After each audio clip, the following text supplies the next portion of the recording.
Willhire sponsored its first long-distance event at Snetterton. Those were the days of sports cars mixing with Group N saloons. The event has developed in importance over the decade, until finally it has become a classic in its own right. It is the only Group N 24-hour saloon car race in the world. Coincidentally, 1989 sees Willhire celebrate its own 25th anniversary. Put the two together and you have the 1989 celebration event, the Willhire 25 Hours.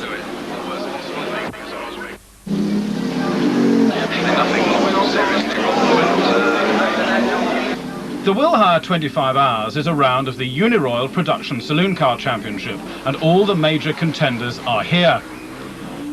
As they come towards the grid for this major classic at Snetterton, it's the culmination of a great deal of preparation during the week. Most of the teams have been here for 5 or 6 days, because it's not just a case of getting the cars ready. They've got their own encampments to set up, their catering facilities and so on. On pole position then, the Sierra Cosworth of the Firestone team, with Jerry Marnie at the wheel of number 4.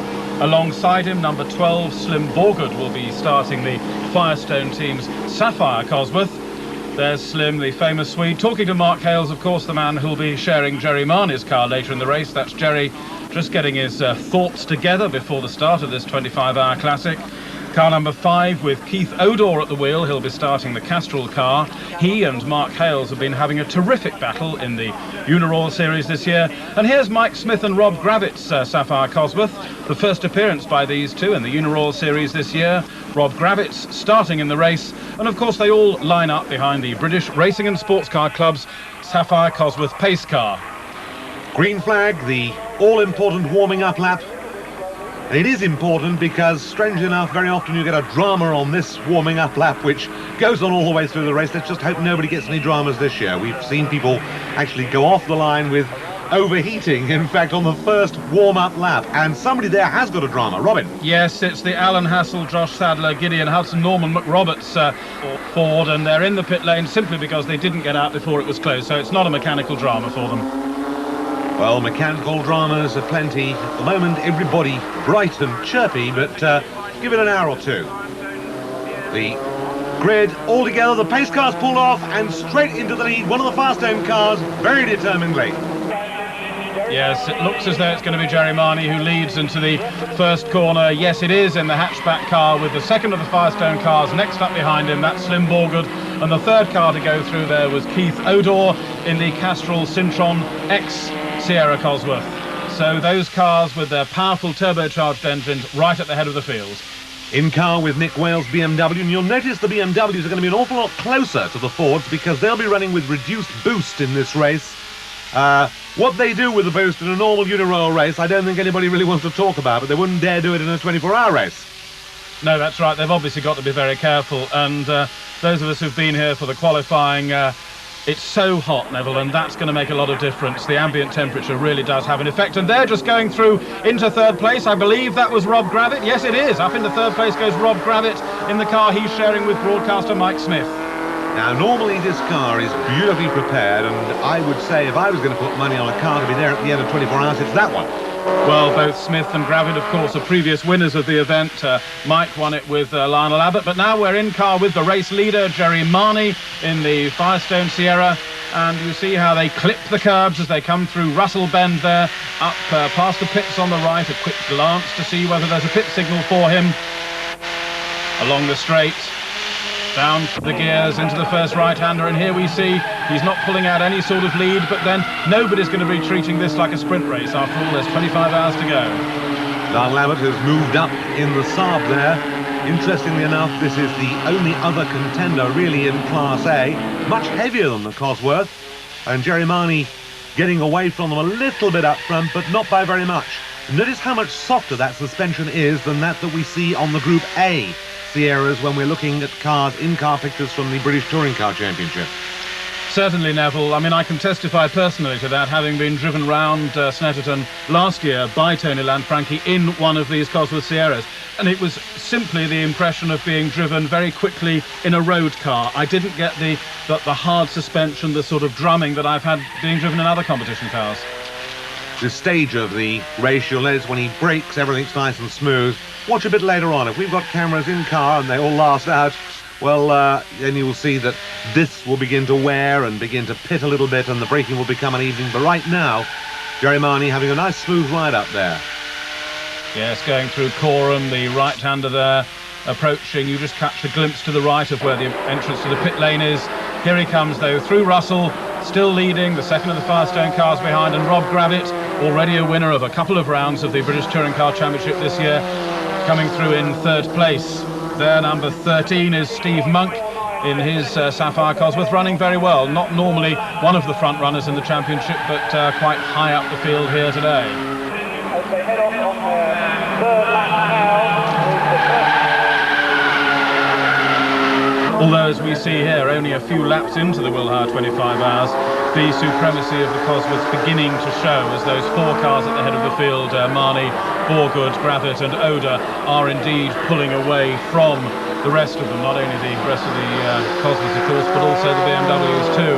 But Marnie working hard. I mean, looking at the pace of it, Neville, frankly, as far as I can see, they're treating this almost like a sprint race, which I wouldn't have expected. It always happens, and the strange thing is very often that the car that goes out and puts up the quick laps at the beginning, and very often that's the car that wins.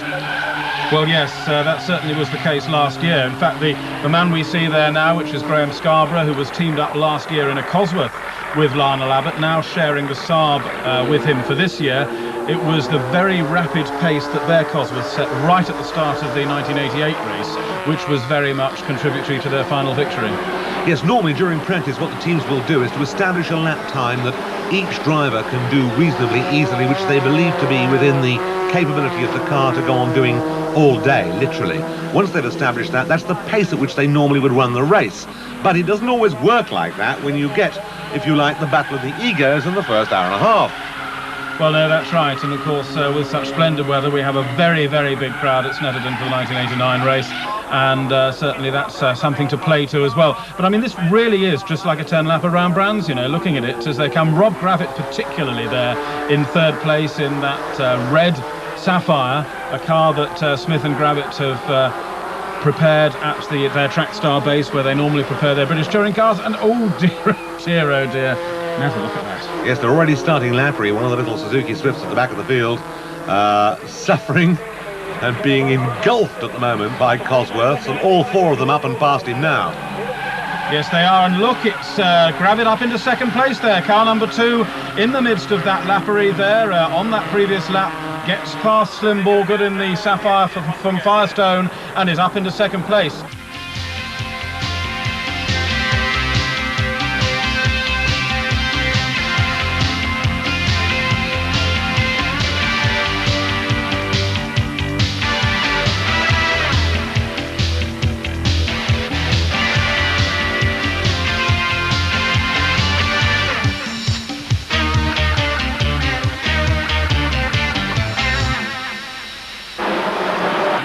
And after half an hour, we've got the first significant pit stop. Robin.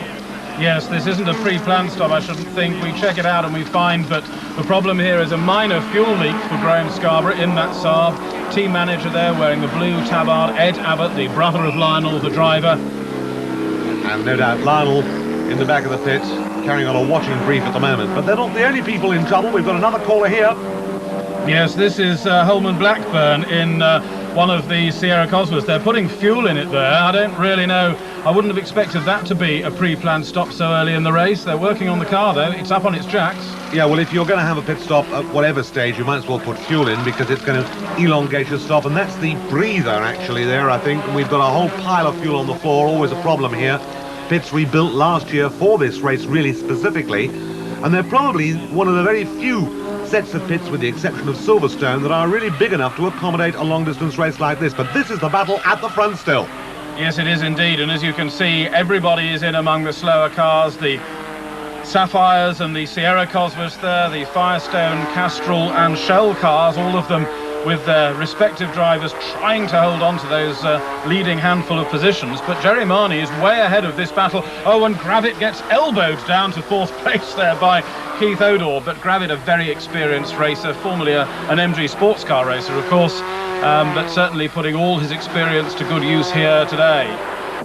Yes, it's interesting to look at the difference in line between the Cosworth Sierra and the Cosworth Sapphire. The Sapphire has a stronger rear end than the ordinary Sierra, and we've got in fact a pit caller here in the shape of one of the leading cars. Yes, it is. It's Rob Gravitt into the pits, came in very slowly, trickled round the previous half lap or so. The Trackstar crew there putting some fuel into the car. It's up on its inbuilt hydraulic jacks at present, but it didn't look too good underneath the front of it there. It looked to me as though there was a lot of water.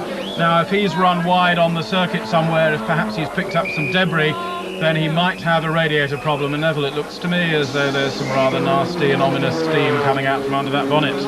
Yes, one could almost hear the girlish shrieks of Mike Smith there of anxiety.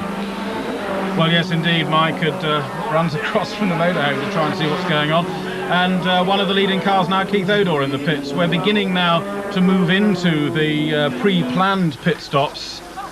That wasn't a pre-planned action. Out goes the Jan Speed car. But sadly, I think that the Rob Gravitt car is out of the race as we move on into the early part of the evening with this overheating problem.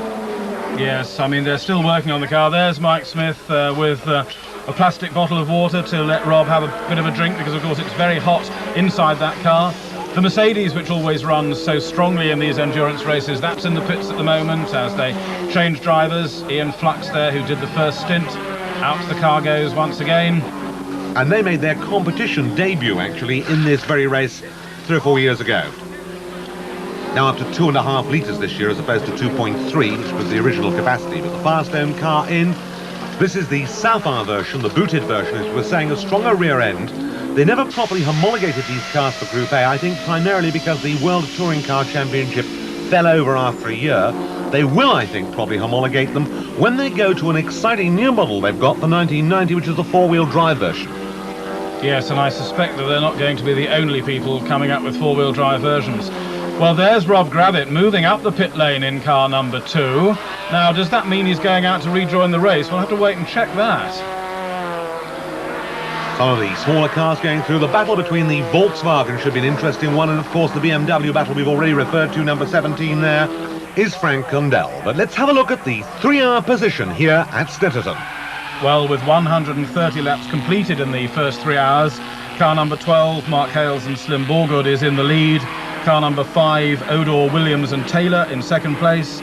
Car number 4, Marnie, and here we are in car with Jerry Marnie and Tim Harvey in third place. The first of the Class B cars, the Nick Whale BMW M3, is fourth. Davis and Pinckney are fifth in their Sierra. The second of the Class B cars, which is the Mercedes running strongly once again, is in sixth place. Class C leader, the Jones, Taft and Churchill Golf GTI, is seventh. And the Class D leader, which is the Heather Bailey, Busby and Munger Suzuki Swift GTI, is in 23rd place overall. And we saw Jerry Marnie getting on with some lappery there. Among the cars he passed were Roger Williams, whose car has been painted silver, especially to celebrate the fact that he's the chief executive, and it's 25 years of Willhire. Marnie getting on with the job and doing so very professionally. His experience, in fact, now is some 3 years of motorsport, but he sprang on the scene like a comet from the sky and has always been a top contender. More problems in the pits, however, for the Mike Smith Rob Gravitt car. I think they took it out for one more lap or two, but that looks pretty final to me. I think that's a retirement for sure. Very disappointing for the Trackstar team. They'd put this deal together really very rapidly indeed. The team, of course, itself new to motorsport altogether at the beginning of this season for the British Touring Car Championship. They were very keen to come here for Willhire and also hopefully to do the Autoglass Tour later in the year, possibly in the same car.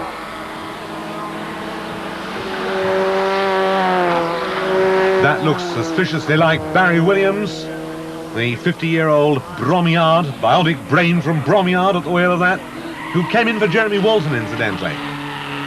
Yes, and Barry having one of his best seasons. He's racing in Porsches this year, and having watched him closely for many years, I reckon he's driving now better than he has done for 5 or 6 seasons. And we've got the pace car out, a pace car situation. And the reason for this at the moment, Robin is trying to sort out, but I should tell you that, of course, this is often an opportunity, as it is, and if those of you who have watched racing in the States, everybody who can comes in when the pace car is out, because you use so little of your time up, because the cars are lapping comparatively slowly. You don't lose as much ground. Number 4 in and out. Jerry Marney, Tim Harvey. I didn't see if there was a change of driver there. I would imagine there probably would be. They took advantage of the pace car situation. Yes, the answer to the question, Neville, incidentally, 3.5 hours into the race, we've got a car in the gravel trap, and that's why the pace car is out and in action. We'll try and sort out which car it is in the gravel trap. Well, one thing we can tell you, and that is, of course, that this gets rid of any leads that people have built up, because what happens is when the pace car goes out, all the gaps begin to shrink between the cars. You cannot overtake the pace car, you cannot overtake another car, therefore everybody goes round follow my leader. If you peel off into the pit road, you lose perhaps a lap and then come out, as you'll see, on the back of the queue there. So those guys who are coming out now will have lost a complete lap over their pit stop, at least, possibly 2 in some cases, one of them significantly there being the Marney Harvey car, but that's all they will have lost. And at racing speeds you can lose an awful lot more than that if you go in a normal racing situation as opposed to a pace car situation. Right, and the answer to the question, Neville, is car number 30, which is a Volkswagen Golf GTI of John Kittleson. And just another element of the Willhire worth mentioning here, sadly they will be excluded from the results for going off into the gravel trap. If they'd been able to get back out onto the circuit from the gravel trap without the pace car coming out, they would have been able to continue. But because we've had to send the pace car out and marshals have had to give them a hand and tow them out of the gravel trap, sadly, although the car is not too severely damaged, they won't be able to continue and they're excluded from the results. Kittleson in the kitty litter. Just caught a glimpse there of that Renault 21 Turbo, the black left-hand drive car, campaigned in Europe last year, in this country for the first time this year. Well, pace car back into the pits then. That's Tim Stock, the chairman of the BRSCC's East Anglian Centre, taking the driving responsibilities. Used to be a racer himself. So we're back up to racing speed very swiftly, looking at a BMW battle there. And the BMW's well worthwhile watching here. That's number 18, the pea green car of Nick Whale that we've travelled inside a few moments ago. And running well, that car. Robin tipped it as a car that we thought might do well. I think he may be right. Yes, and the Mercedes there, those two, Nick Whale and Ricky Fagan's respective cars, the M3 and the Mercedes, are in fact battling for the lead of Class B. Much more evenly matched in this longer distance race, the Mercedes and the M3, than they are in the 10 or 15 lap sprint. That's Barry Williams at the wheel of the Odor car. Jan Speed, old friends of Williams. Incidentally, Odor started his driving career in Vauxhalls and the Astra Challenge, moving from rallying to racing. And we're watching Williams now as he tries to come up there on another Sierra, and that's Lauder, something of a comedian, almost collecting Williams as he gets it back on, and Williams treating him with a good deal of respect before he finds a way by. Also looked as though he was checking in his mirror whether he thought the camera had got the action as well. It's surprising, actually, he didn't shout something even through that helmet. Rude, he usually is. And there he goes past the slower car.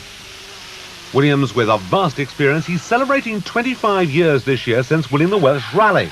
And competed on the Welsh Rally this year, did he not? Yes, he did. This year he drove a Ford Cosworth. Then he won it in a Mini.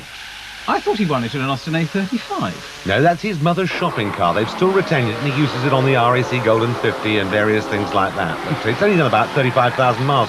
Usually drives that with Peter Drop. Ooh, that was a tight moment. Yes, it was rather. That was one of the M3s there getting tangled up with car number 28, the blue Sierra Cosworth. That was the very late entry into the race, which has got James Prokofsky in it. He's a road manager for the Pop Group UB40. And also John Davis, the Kings Lynn Speedway racer, who's not on site at the moment because it's now about 9:30 in the evening. The car's running very well, but he's at Kings Lynn competing in a Speedway race. He flew there earlier on, and he'll be flying back later on to get back in the car. Now, this is a sad sight. This is something that I didn't expect to see at all. The Saab has got a problem. It's backed into the garage there. And it looks to me as if they're removing the cylinder head, and it's the usual curse of all turbo cars, a cylinder head gasket. But what you need to remember, Neville, with a 25-hour race, it's worth them spending perhaps as much as an hour and a half working on the car if it gets them back out there again. Yeah, and providing the cylinder head itself hasn't warped, which is something that does sometimes happen, I'm sorry to say. Little drop of oil going in there. Being very delicately poured too. Yes, it's almost sort of, well, a Tim Harvey, Jerry Marnie car being cosseted like a baby by the pit crew here, who don't seem to be any panic-type hurry, but getting on with the job very smoothly. The car's, of course, being run by Roger Dowson Engineering. They're based over at Silverstone with many, many years of experience, particularly here at the Willhire. Yeah, out into the race once again. And you can be penalised if you go up the pit road too quickly. That's why I was being careful. Here's the Mercedes. Yes, this car, as you said a little earlier on, Neville, now a 2.5 litre car, and that's Ian Flux on the right there. And as the drivers are changing over, out is going to be coming from that car the man currently at the wheel, which is Ian Taylor there. He runs a racing school down at Thruxton, so very good, well-experienced drivers with the Mercedes. They've raced together before. The three of them are all roughly the same size, and of course, because that makes a difference too, doesn't it? You don't have to put padding and stuff. Helps a great deal. Significantly, these cars do very well in the German Group A Championship, where the competitors are weighted as and according to their performance. And they've got a very, very effective team in the 2.5 litre Cosworth engine cars there. As yet, they've really to show over here in UK. Conference. Yes, indeed. As you see, the team manager there on the left with his pit-to-car communication. That's a feature which has been increasingly evident in national level racing recently, that the guy there in the pit will be able to talk to the man out in the circuit and say, you know, any major problems, when are you coming in for your pit stop? We'd like you to come in soon. What do we have to prepare for when you come in? And all of that saves time. Well, we've moved on into the evening now here at Snetterton, and as you can see, indeed, as we've moved towards the fall of the evening, Barry Williams has already done one stint. He's been out of the car. He's just got back into the car to do yet another stint before the night comes on here. And as we look now to see exactly where we are, it's some 6 hours after the start of the race. Robin, while we're looking at some of the action in the pits, what's the position now out on the circuit? Well, at 6 hours, the car we've been seeing quite a lot of, the Keith Oder, Barry Williams, Bill Taylor car, that is lying in the lead at the moment after 6 hours with 256 laps completed. Car number 5 leads. In second place, car number 4, the Marnie Harvey Sierra Cosworth. In third place, number 12, the Hales Borgard Sapphire Cosworth. Those three all within just a minute or two of one another. And then there's a 5-lap gap before we come down to fourth place, and leading Class B still the Nick Whale BMW M3. Second in that class and fifth overall still the Mercedes. Up to sixth now has come the new Class C leader, the Jones Taft Volkswagen Golf GTI. And glancing down, we see that the Heather Bailey, Tim Busby, Simon Munger Suzuki Swift leading Class D has worked its way up to 17th place overall out of the 36 starters. A good showing. A beautiful Norfolk evening. Slowly drawing into night, it's the time to enjoy endurance racing at its best. The difficult hours for the drivers are those just before dusk and just before dawn. These are the hours of enjoyment for the spectators, however, when the sideshows, the food, the barbecues, and all other sorts of pastimes are there to be enjoyed. Meanwhile, as the night draws in, the cars race on.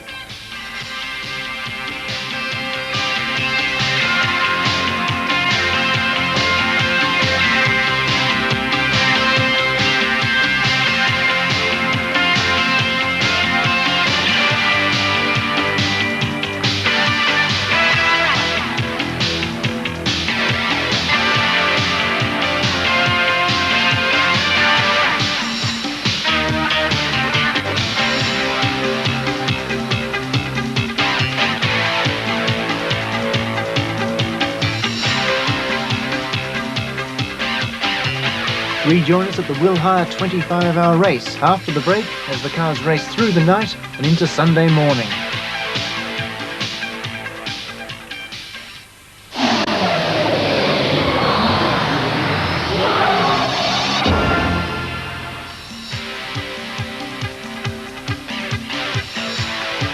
Welcome back to Power Sports and the Willhire 25-hour race from Snetterton.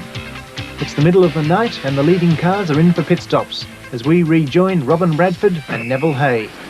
Out of the pits comes the leading Sierra. The top Sierra stopping approximately every 2 hours, but some of the smaller cars, of course, going a little bit further. It depends to some degree on the petrol consumption, but also on brakes and things like that. And by now, those crews that we saw, perky and bright at the beginning of the race, are beginning to get a little tired with the work that goes on there, not just pure maintenance work with tyres and fuel and putting in oil, but also things like changing brake pads, which can cause some pretty nasty injuries to the fingers if you don't happen to have the asbestos gloves handy at the time. You'll notice that wheel nuts removed one at a time. There's Heather Bailey, who we've just been talking to, settling into the car prior to going out, and she's going out to a very different circuit to that which we were talking about a few minutes ago. Robin. Indeed, Neville, what the locals call sea mist is blowing across the circuit in patches. The pace car is out there for safety reasons because visibility is very bad. In fact, the pace car driver says by radio that on certain parts of the circuit he can hardly see the end of his own bonnet. So it gives us a chance to talk to some of the leading drivers in this year's Willhire 25 Hours. Keith, you must be really enjoying this Willhire because you're leading it at the moment. Yes, it seems to be going very well indeed at the moment. We've got all our legs and fingers crossed at the moment. We're one lap in front at the moment.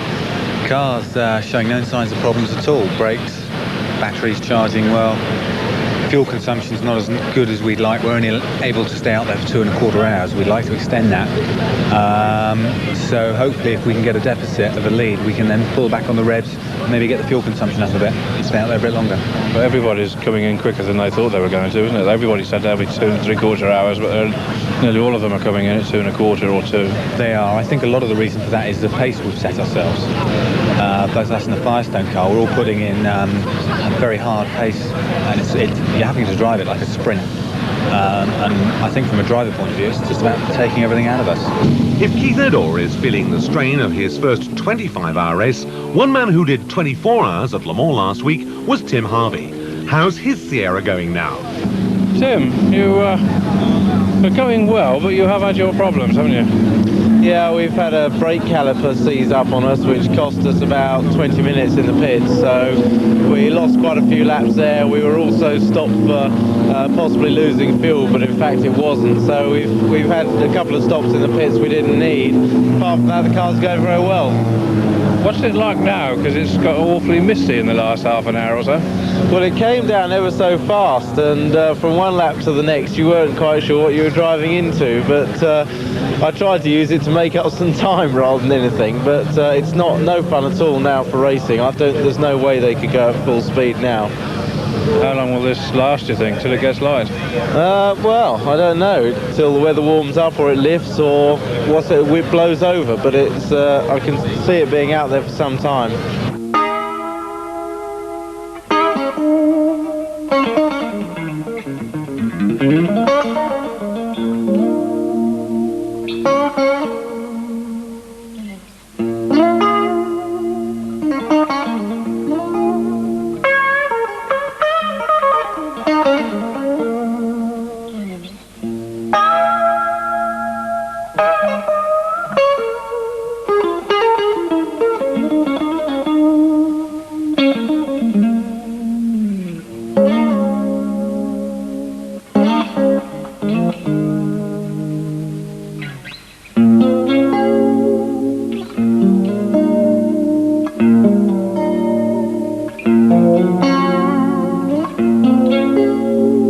ABBA drummer and one-time Grand Prix driver, Slim Borgard waits to take over the Sierra that he's sharing with Mark Hales. Now concentrating on driving trucks, the pit stop takes place with still the pace car out on the circuit. The minimum of racing in the 1989 25-hour race here at Snetterton due to the conditions. But with out into the race Borgard and no drum brake, we talk to Mark Hales. Mark, everything was going very well for you at one stage, but it's slipped back a bit, hasn't it? Well, yes, thanks to the elements. We had a lap and 47-second lead and pulling away at something like a second, 2 seconds a lap. And everything was running absolutely perfectly. I was going to stay in for a double stint.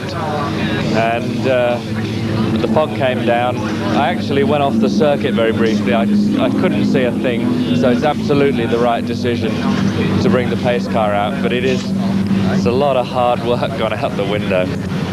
How long do you think this fog will last? Well, I mean, absolutely no knowing. It's getting light now. I mean, I've had to come in because I'm up to my driving limit. It could last until 7, 8 in the morning, for all we know. So presumably we could have a pace car situation until then. We could. I thought they might actually put them in Parc Fermé just to save everybody a lot of boredom, but I don't know what the regulations are on that score. So. Well, we hope that later on, when you've had a rest, that when the sun comes out, which I'm sure that it will, that it gets back to a decent race. Yes, the sun comes out, burns all this lot off, and I shall have a cup of tea, I think. Mark Hales well on the pace as we come to the end of the night section here of the 25-hour race at Snetterton. Throughout it, the pace car out for some 2.5 hours. And even as dawn breaks, still the circuit is shrouded in mist. Full daylight conditions, and the pace car finally makes its way to the pit at 4:47 a.m. The positions as we come up then to the next of the daylight section at Snetterton. With 14 hours completed, car number 5 leads, Oda and Williams. Second, number 12, Hales and Borgard. Third, number 4, Marnie and Harvey. Fourth, number 14, Fagan and Flux, leading Class B. Fifth, number 18, Well and Loudon. The Class C leaders are 6th, Bourne and Kirby, and Class D leaders are 11th, Busby, Munger and Bailey. Headlights still ablaze in misty conditions, the cars continue back on up to race pace at last. But that break is not to be for long. Having feared that they might run out of petrol in the long 2.5-hour stint during the night, the pace car is out yet again due to an accident between one of the Sierras and the Mercedes. And the Sierra in question is the leading car of Odor coming into the pits now. Minimum of damage to the Sierra, to the human eye as he comes up the pit road, but from the Mercedes point of view, it's a totally different story. The rear quarter has received some heavy damage and requires extensive work in the pits before they can get the car back out into the race. Fortunately, the petrol tank is not damaged here.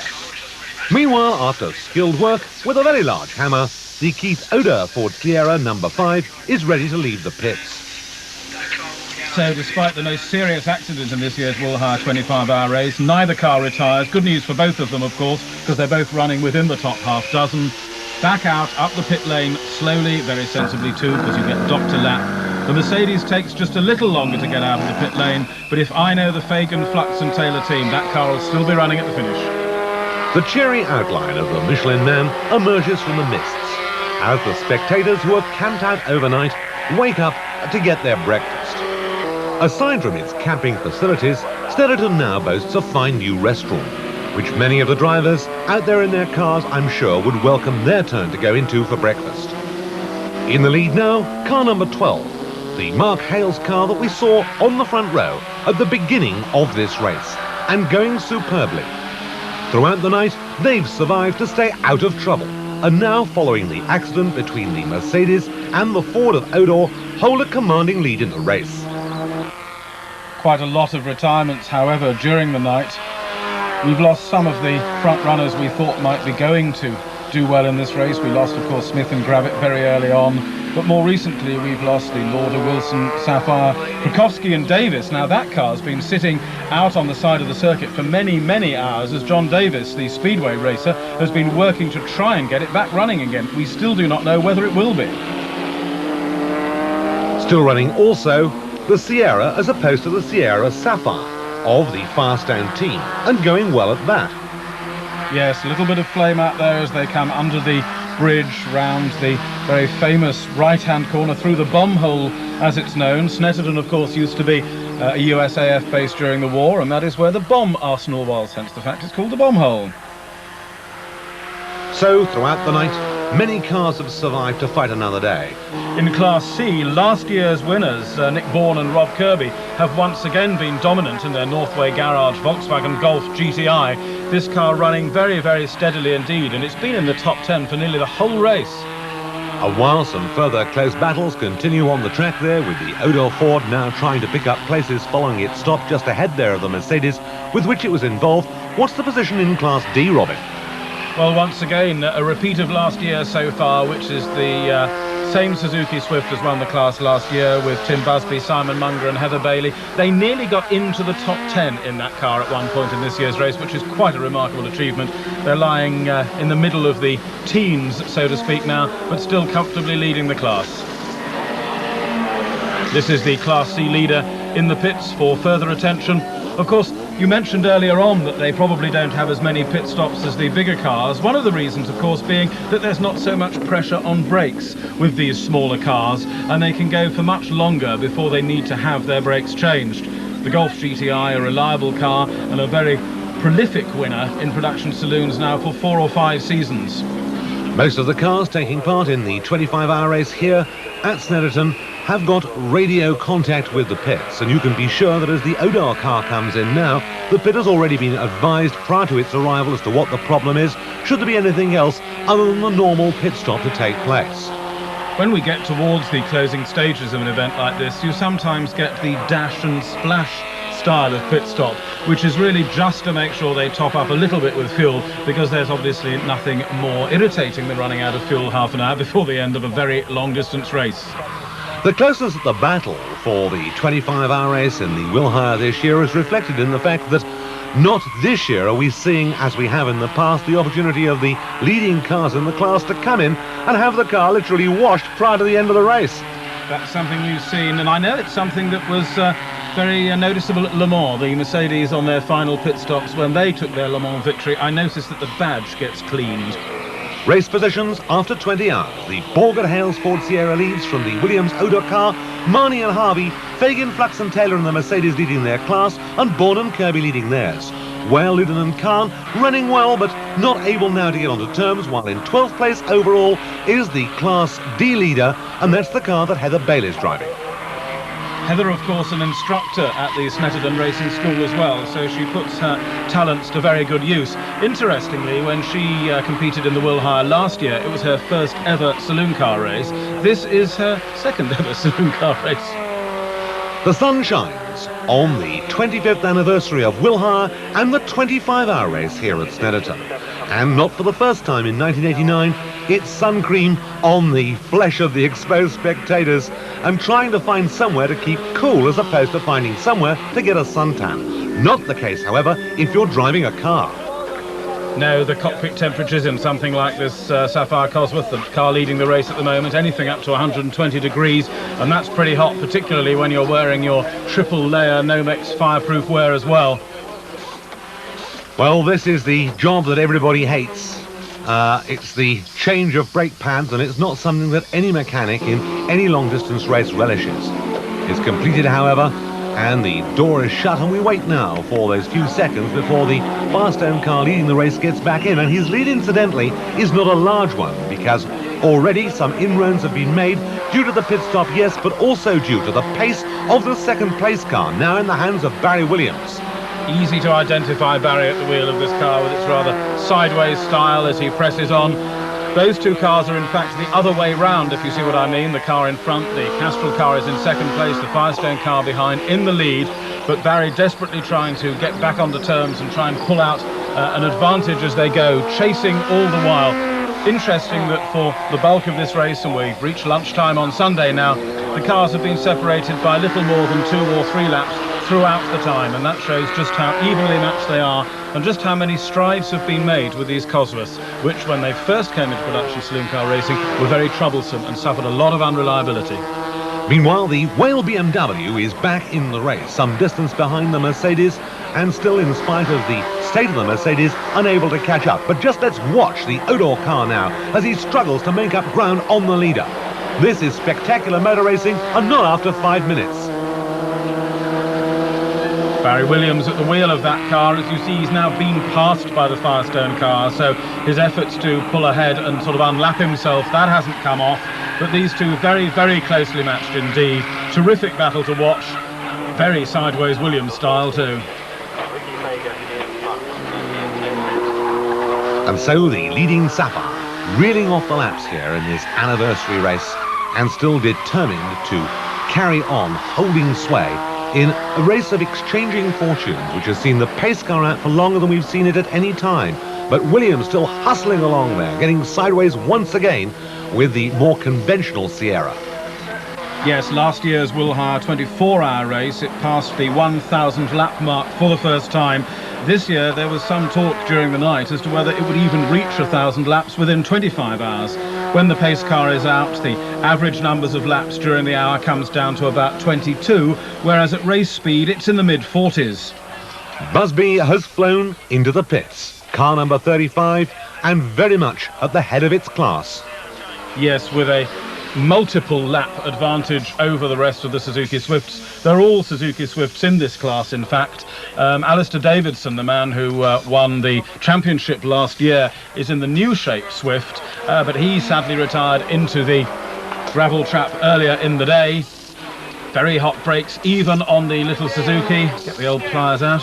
But contrast the size of those brakes with those that we saw on the Sierra at the pit stop we saw a few minutes ago. Yes, indeed, because they don't have to work quite so hard.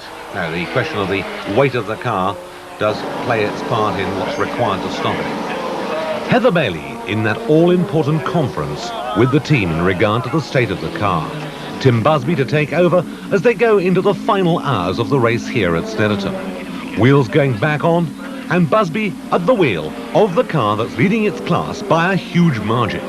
Certainly this has been a reliable run here at Snetterton once again, and as far as they're concerned, everything has been A-OK.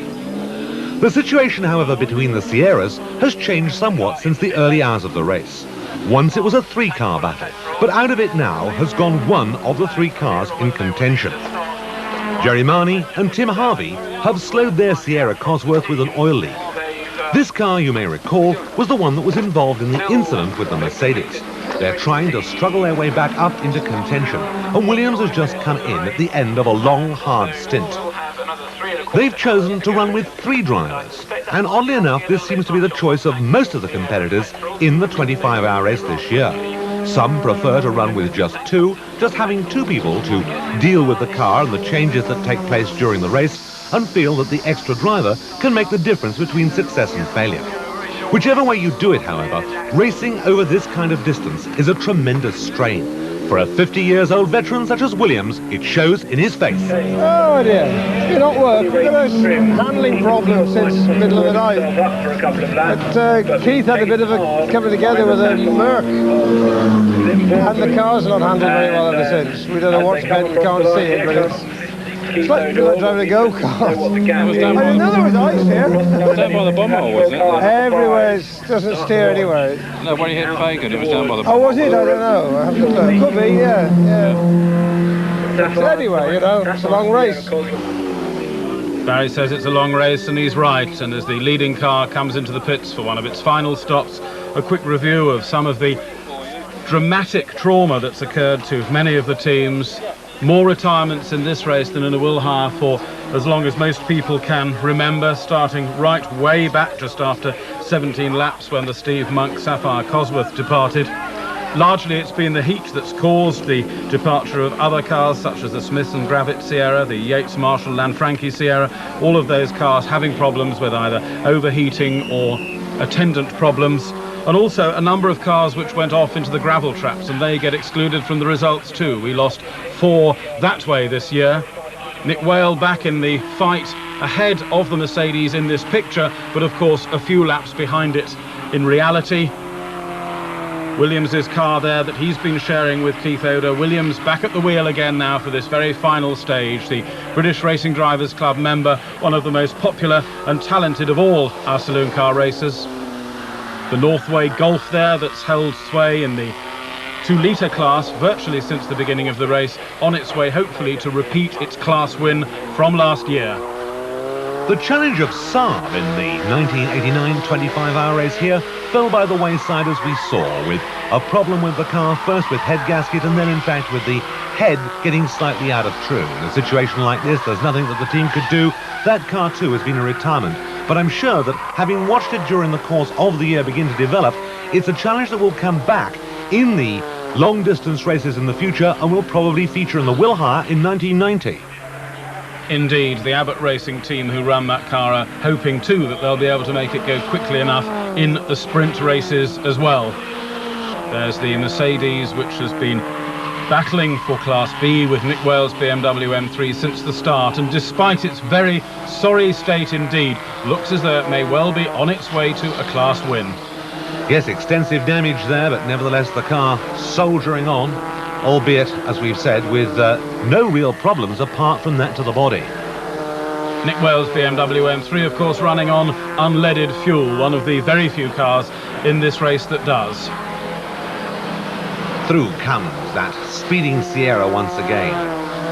This time passing the ailing Harvey car, which, as we told you, has slowed with an oil leak, but looks as if it will be a finisher in this 25-hour race at Snetterton, a historic event both for Willhire and for the event itself.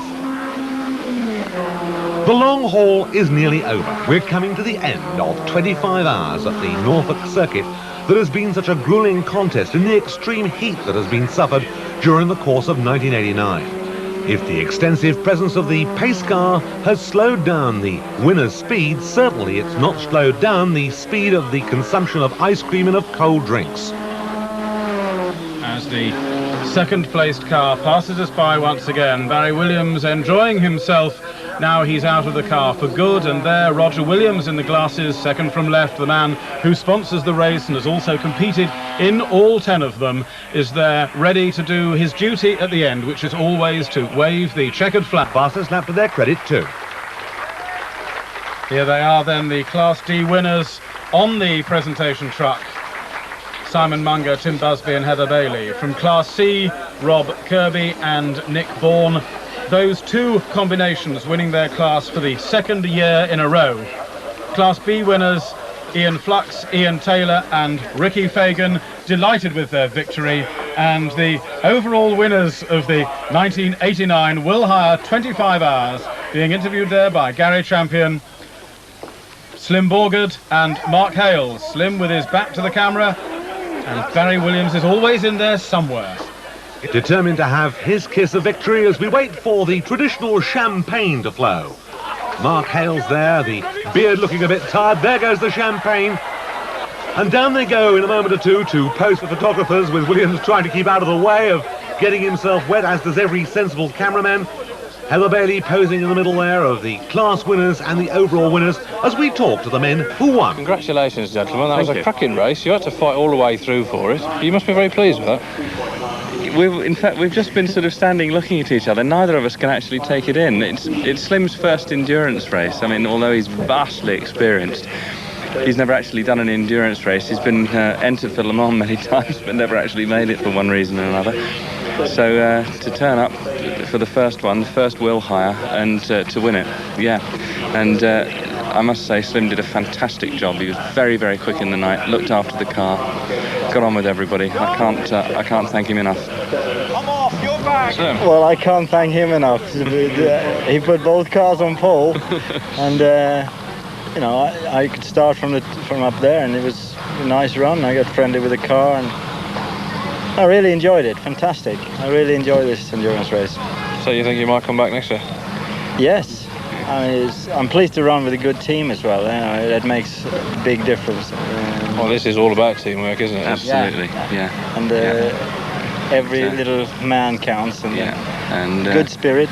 It's we get all the glory, but I mean, there's 100 guys there. I mean, when the front hub broke, they changed the hub, and it was red hot.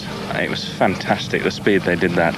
It didn't take much longer to change the whole upright hub, disc and caliper than it did to change pads and at a pit stop. Yeah. It's fantastic. They really were very, very good. Really, top class Le Mans standard. So you can now go and drink the champagne and have a bit of a celebration. Well, you never know, do you? A well-deserved celebration for Hales and Borgood, and that's all from Power Sports this time. Next week we've sports cars from Silverstone and the German Formula 3 Championship from Hockenheim.